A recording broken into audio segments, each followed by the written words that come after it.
Vous êtes-vous déjà demandé pourquoi, dans les moments difficiles, la réponse semble toujours être en nous? Découvrez comment la voix silencieuse de Dieu peut guider vos décisions et transformer votre vie. Écoutez le message de Tito et préparez-vous pour un voyage de découverte de soi et de croissance personnelle. Les conseils sont utiles, c'est indéniable. Cependant, il est important de se rappeler que la réponse à nos difficultés se trouve en nous, dans la voix subtile et silencieuse de Dieu qui nous parvient comme notre conscience. Vous seul répondrez des décisions que vous prendrez. Personne ne peut assumer la responsabilité de vos actions. De cette façon, cherchez à mener une vie juste, en accord avec vos principes. Mais comment pouvons-nous entendre cette voix intérieure au milieu du chaos du quotidien? Ensuite, Apollo a une histoire inspirante à partager. Dans une grande entreprise dynamique, Déborah, une jeune cadre, était confrontée à un dilemme professionnel.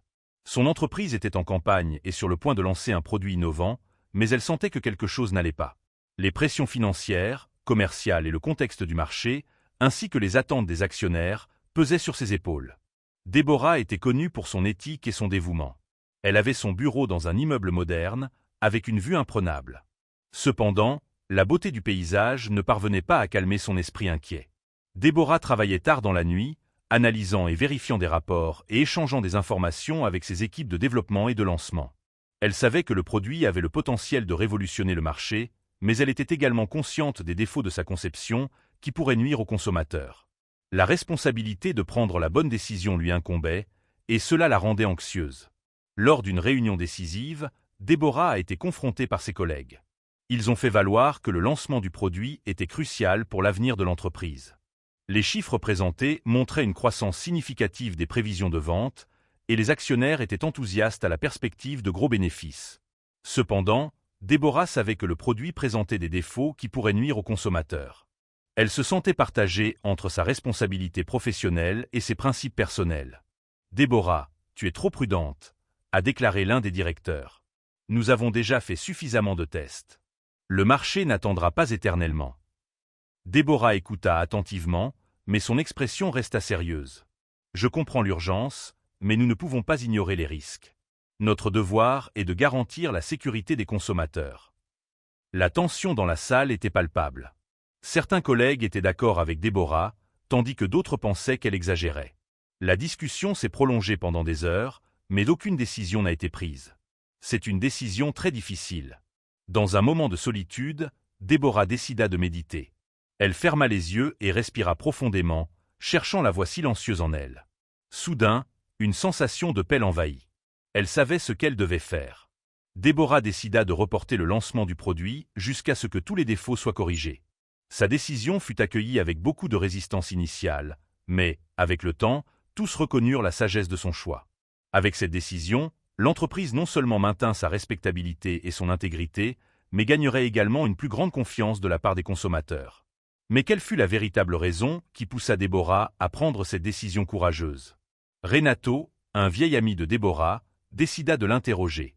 Renato et Déborah s'étaient rencontrés à l'université, où ils partageaient des rêves et des ambitions.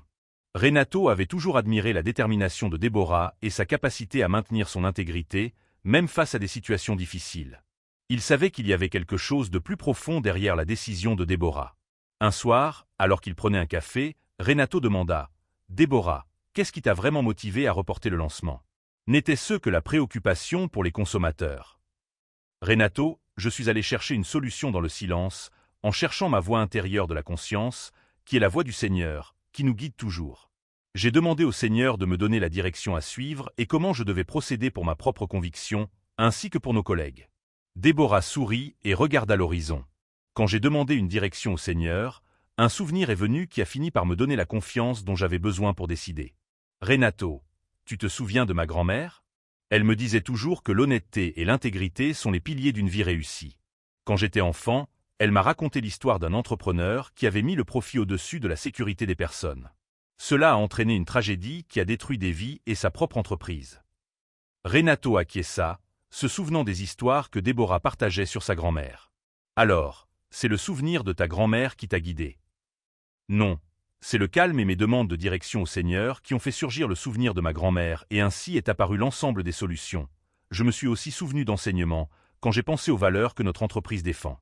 Si nous lancions un produit défectueux, nous trahirions la confiance de nos consommateurs et compromettions notre réputation. Je ne pouvais pas laisser cela arriver.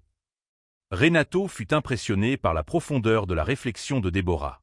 Il réalisa que sa décision n'était pas seulement une question d'éthique professionnelle, mais une préparation du Seigneur qui lui avait également rappelé les valeurs que sa grand-mère lui avait inspirées en principe. La nouvelle du report du lancement se répandit rapidement. Initialement, il y eut des critiques et des spéculations, mais, à mesure que les motivations de l'entreprise étaient expliquées, avec l'explication des raisons de la décision, l'opinion de la direction et de l'équipe de lancement commença à changer. Les consommateurs loueraient la transparence et la responsabilité de l'entreprise, et la confiance dans la marque augmenterait considérablement. Déborah continua à diriger l'équipe avec dévouement, s'assurant que tous les défauts étaient corrigés. Le processus fut long et épuisant, mais elle ne perdit jamais sa détermination. Finalement, après des mois de travail acharné, le produit était prêt à être lancé solennellement. Le lancement fut un succès retentissant. Les consommateurs, qui attendaient déjà le produit de l'entreprise, l'accueillirent avec enthousiasme. Les ventes dépassèrent les attentes, et l'entreprise se consolida comme leader du marché. Déborah fut reconnue pour son leadership et son dévouement éthique. Elle reçut des prix et des hommages. Mais ce qui importait vraiment pour elle, c'était de savoir qu'elle avait fait ce qui était juste en respectant ses principes. Renato, qui avait suivi tout le parcours de Déborah, se sentit inspiré. Il réalisa que le véritable leadership ne consiste pas seulement à prendre des décisions difficiles, mais aussi à maintenir son intégrité et ses valeurs, même quand personne ne regarde. L'histoire de Déborah devint un exemple pour tous dans l'entreprise. Elle montra que le contact avec le Seigneur, l'éthique et la responsabilité sont fondamentaux pour le succès à long terme. Et, surtout, elle prouva que le courage de faire ce qui est juste peut transformer non seulement une entreprise, mais aussi la vie des personnes. Et ainsi, Déborah continua à diriger avec sagesse et intégrité, inspirant tous ceux qui l'entouraient à suivre ses pas. Son histoire devint une référence dans l'entreprise, un rappel constant que les valeurs et l'éthique sont les véritables piliers du succès. Mais quelle fut la véritable raison qui poussa Déborah à prendre cette décision courageuse? Dans le cadre suivant, Tito a une révélation surprenante à partager. Dans la succession des difficultés et des joies dans la vie de Déborah, il existe une vérité qui l'accompagne toujours, la confiance permanente dans la présence du Seigneur.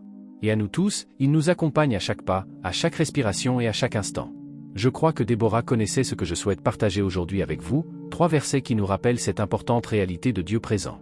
Le premier passage est Proverbe 3, 5-6 dit, « Confie-toi de tout ton cœur à l'Éternel, et ne t'appuie pas sur ta sagesse. Reconnais-le dans toutes tes voies, et il aplanira tes sentiers. » Ce passage nous rappelle l'importance de faire confiance à Dieu et de rechercher sa direction dans toutes nos décisions. Déborah, en se fiant à sa conscience et à la voix silencieuse de Dieu, a trouvé le courage de prendre la bonne décision, même face aux pressions extérieures. Le deuxième passage biblique est « Dieu est pour nous un refuge et un appui, un secours qui ne manque jamais dans la détresse ». Le psaume 46, 2 dit « Dieu est pour nous un refuge et un appui, un secours qui ne manque jamais dans la détresse ».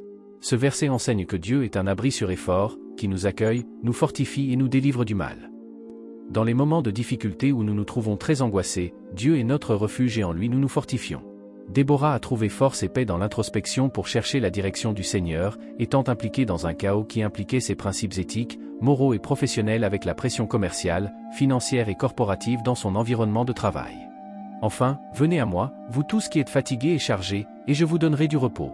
Prenez mon joug sur vous et recevez mes instructions, car je suis doux et humble de cœur, et vous trouverez le repos de vos âmes.